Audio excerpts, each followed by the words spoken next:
We drenched with water another student yesterday after his solo. Are you ready? Let's go.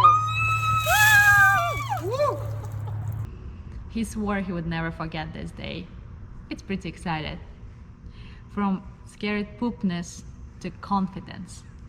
When we let them out of the nest. When is that the right moment to send student pilot for his solo? Hi everyone, aviator lovers, pilots, student pilots, flight instructors. I'm Dara from Air Max Aviation. And on this video, I would like to emphasize the right criteria to soloing. When is that right moment to let them out of the nest?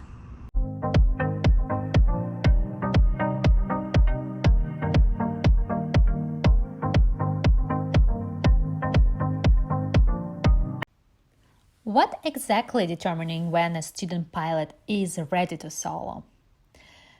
The answer lies in three things. Number one, stick and rudder skills. The procedures and checklists can be taught, of course, by your flight instructor, but the true test lies in how well you, as a student pilot, can maneuver and control the airplane. You need to demonstrate proper emergency procedures, consistent stable approaches, landings, familiarity with airport environment, radio communication necessary for the chosen airport. Number two, FAA requirements. Well, student pilot must have received and logged and training in certain topics and performed certain flight maneuvers before he may solo. Student must have at least third-class medical certificate, student pilot certificate, and the required endorsement from his instructor. Part 6187 lays out the training requirements for student pilot. He also must demonstrate knowledge of the element of Part 61 and 91 of the airport where he will solo and must complete a written exam administered by his or her instructor.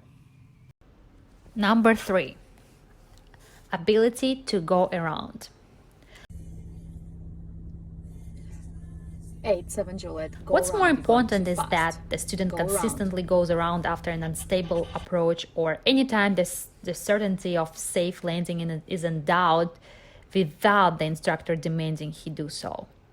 Student who is ready to solo will recognize the need for go around and will initiate one without hesitation. Airport environment and radio communications. Students should be familiar with entry, exit procedures for the traffic pattern, local landmarks, airspaces, and should know what to do when necessary to extend the downwind leg or, let's say, make a 360-degree turn for spacing.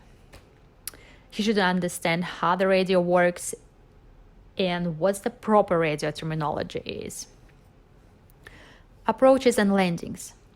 Approaches landings are often sticking point for students. The pattern is busy place and flying towards the ground during the approach can cause anxiety for many students.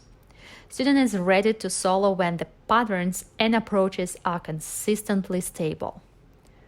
What's a stable approach, you would ask me?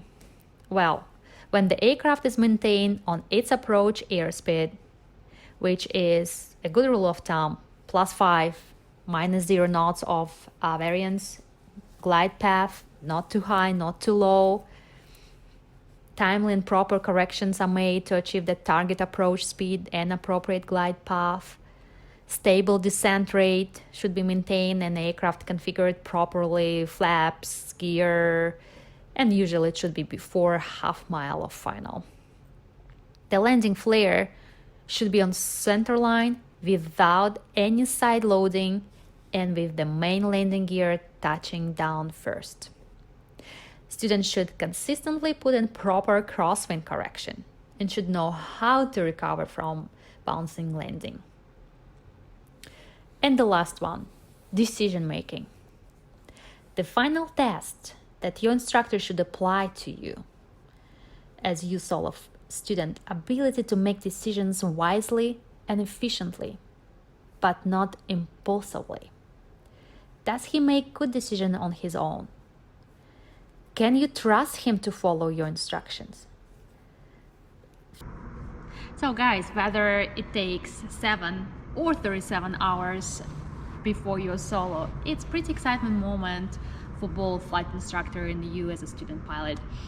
For you as a student pilot, it's all hard work, it pays off, and finally you build that confidence. And for flight instructor, it's a pretty great feeling to know that you send a person to fly by his own. Thank you so much for listening to my video. Please like my video and subscribe my YouTube channel. See you next time. Bye bye.